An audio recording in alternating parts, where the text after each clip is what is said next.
Rowlatt act. क्या नाम था इसका? रॉलेट एक्ट पारित किया गया था।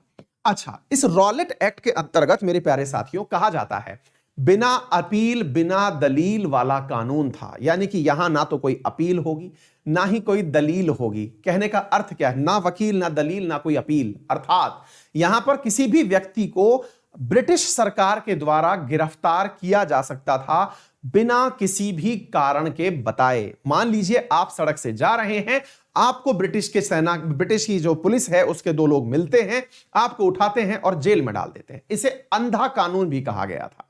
ना अपील होगी, ना वकील होगा, ना दलील होगी, और ऐसी स्थिति में आपको उठा के गिरफ्तार कर लिया गया और कहा गया कि आप नेशनल सिक्योरिटी के लिए घातक सिद्ध हो सकते हैं, इसलिए हम लोगों ने यह एक्ट पारित किया। अब इसके पीछे अंग्रेजों का क्या एंगल था मैं वो भी बता देता हूं। 1919 से पहले भारत में क्रांतिकारी राष्ट्रवाद का फेस चरम पर चल रहा था। 1914 के बाद से लेकर के 1919 के बीच में क्रांतिकारी राष्ट्रवाद चरम पर चल रहा था, जहां पर गरम दल के नेताओं का प्रभाव बहुत था। लाला लाजपत राय, अगर आपने सुना हो तो, गरम दल के नेता लाल बाल पाल, इनका प्रभाव बहुत था। ऐसी स्थिति में इससे बचने के लिए अंग्रेजों ने रॉलेट एक्ट पारित किया। इस रॉलेट एक्ट के विरोध में हड़ताल हुई। इस हड़ताल के अंदर गांधी जी ने भी पार्टिसिपेट किया। गांधी जी ने कहा कि वो पदमार्च करेंगे इसके विरोध में, लेकिन उन्हें भी गिरफ्तार कर लिया गया। इस एक्ट के विरोध में मेरे प्यारे साथियों दो प्रमुख नेता थे, एक का नाम था सत्यपाल और दूसरे का नाम था सैफुद्दीन किचलू। उनको विरोध के कारण गिरफ्तार कर लिया गया था। इन लोगों की गिरफ्तारी के विरोध में बैसाखी के दिन 1919 में मेरे प्यारे साथियों लोग जलियांवाला नामक स्थान पर एकत्रित हुए। दिन था 13 मार्च का, दिन था 13 अप्रैल का, माफी चाहूंगा, 13 अप्रैल का 1919 के दिन जलियांवाला बाग नामक स्थान पर इस एक्ट के विरोध में, और असल में यह विरोध नहीं था, बैसाखी का महोत्सव था, मेला था, और इस मेले में लोग एकत्रित हुए और अपने नेताओं की रिहाई की मांग करने लगे। सत्यपाल जी की रिहाई की, और उस जगह पर दूसरे जो व्यक्ति थे जिनका नाम था सैफुद्दीन किचलू, उनकी रिहाई की मांग करने लगे। तो विरोध किस कारण से था? रॉलेट एक्ट के कारण। रॉलेट एक्ट के विरोध में जो नेता गिरफ्तार किए गए थे उनकी रिहाई में लोग एकत्रित हुए थे। अंग्रेजों को यह लगा, क्या लगा, कि हमने एक्ट पारित किया है, ऐसी स्थिति में ये लोग हमारे विरोध में खड़े कैसे हो सकते हैं। ऐसी स्थिति में अब आप लोग जिसका नाम जानते हैं, जिसका नाम है डायर, वो डायर वहां आता है और बिना किसी को कुछ कहे उस जगह पर, उस बाग के अंदर एकत्रित हुए, बैसाखी का महोत्सव बनाते हुए जो निर्दोष लोग थे उनके ऊपर गोली दागने का ऑर्डर पारित कर देता है। अब यह कहानी आधी है।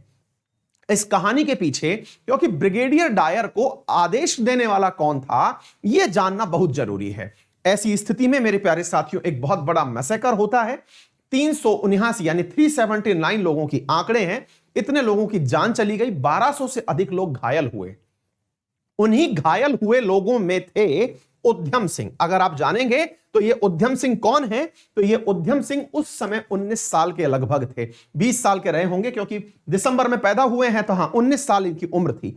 तो उस जगह पर घायल अवस्था में, और ये उस समय जो है मरने का नाटक करके लेट गए ताकि इनके ऊपर कोई और अतिरिक्त गोली ना चले, और वहां पर इन्होंने देखा कि डायर किस प्रकार से आदेश दे रहा है इन सारी की सारी भीड़ पर गोली चलाने की।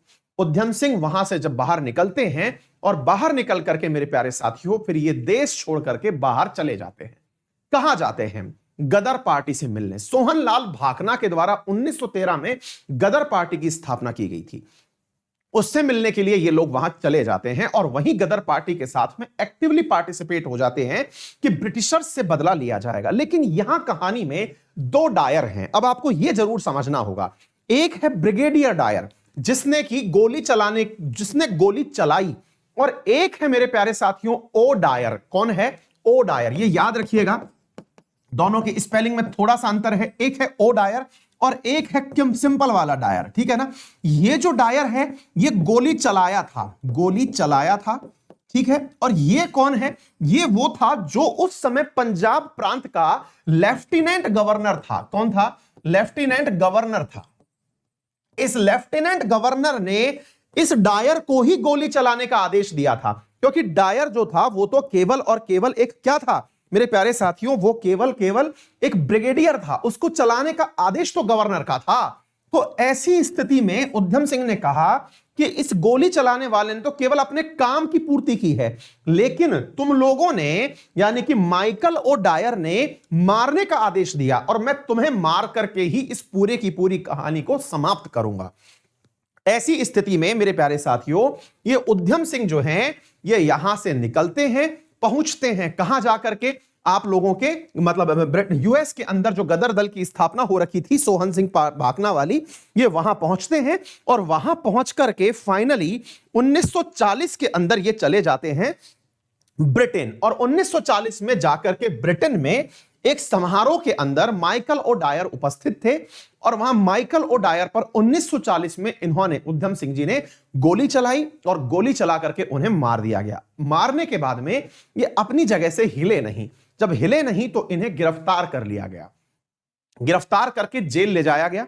जेल के साथ साथ इनके ऊपर ट्रायल चला। जब ट्रायल चला तो इनसे पूछा गया कि आपका नाम क्या है, तो इन्होंने अपना नाम उधम सिंह नहीं बताया। यह ध्यान से रखिएगा मेरे प्यारे साथियों, मैं आपको यह बताना चाह रहा हूं कि इन्होंने, मेरे प्यारे साथियों, अपना नाम उधम सिंह नहीं बताया और इन्होंने बताया अपना नाम मोहम्मद सिंह आजाद।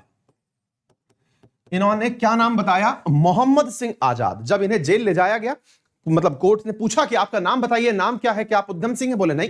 बोले मेरा नाम क्या है? बोले मेरा नाम है मोहम्मद सिंह आजाद। ये किस चीज का परिचायक है, समझे आप?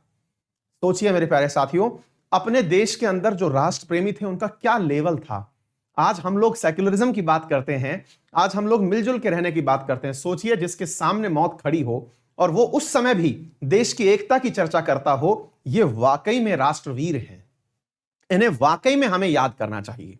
इन्होंने कहा मोहम्मद धर्म दिखाता है मुस्लिम, सिंह धर्म दिखाता है गुरुद्वारा वाला, यानी कि आप लोगों के सिखिज्म वाला, और आजाद दिखाता है हिंदुइज्म वाला। बोले मेरा नाम है मोहम्मद सिंह आजाद। इसका मतलब यह है कि आप अंग्रेज लोग जो हमारी बीच की हार्मोनी तोड़ने का प्रयास कर रहे हैं, हिंदू मुस्लिम दंगे भड़का रहे हैं, आप लोग डर गए थे जलियांवाला बाग में। डर इसलिए गए थे कि हम वहां पर सैफुद्दीन की आजादी की भी मांग कर रहे थे, तो हम सत्यपाल की रिहाई की भी मांग कर रहे थे।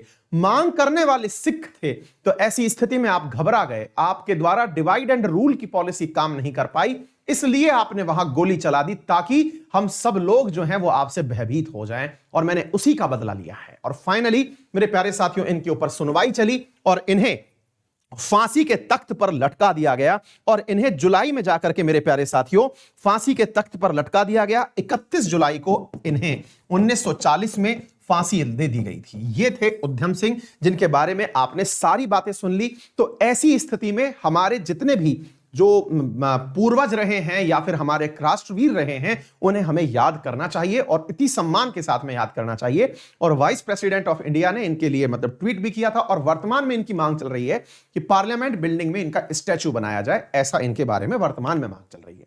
एनीवे, आइए अब एक सवाल पढ़ते हैं।